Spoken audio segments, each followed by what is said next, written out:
its highest honor of appreciation, a Congressional Gold Medal. The tribute for Joseph Drake and fellow Army Rangers is for their role in some of the war's fiercest battles.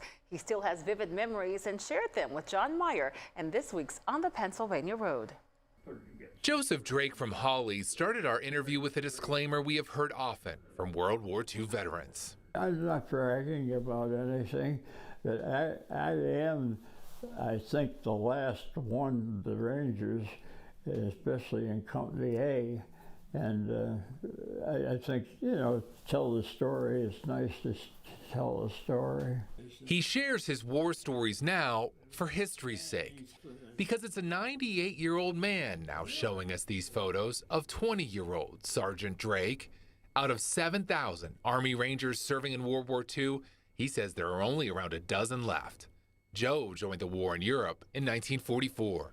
Then we fought through Luxembourg and Belgium and Germany and Czechoslovakia. He and the Rangers were in some of the fiercest fights of the war, including the Battle of the Bulge. I was there through the whole thing, the whole Battle of the Bulge. I got in, we never got back out. Joe and the Allied forces were stuck in the woods of Belgium for weeks in December through January, 78 years ago right now. Outside in the snow and bitter cold, no place to get warm, under German attack almost daily. It was cold, and we dug a great big pit covered with trees that when the artillery come in that we could slay down in. A lot of our boys got hurt, got killed though. It's hard to think of the horrors he saw in those battles and then finding the atrocities left behind by the retreating Germans. We liberated Buchenwald concentration camp.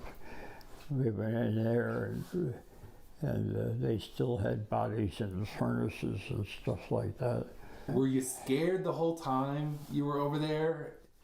I don't know, I guess you were scared, but I guess you were so busy you didn't even think that much about it. You know, you had to do it, so that's the way it was, you know. I found myself a bit overwhelmed listening to Joe's stories, knowing this could be one of the final times I sit with a World War II veteran, hearing about their heroism firsthand. Do you think you were the greatest generation? Well, I think we saved the world. You know, I mean, that's no doubt about it. You know. Joe went on to be postmaster in Hawley, always serving his community, never seeking recognition. It's a generation of humble heroes, and history will be eternally grateful to them. John Meyer, Newswatch 16 on the Pennsylvania Road. And that is Newswatch 16 at 6. Up next, World News Tonight with David Muir.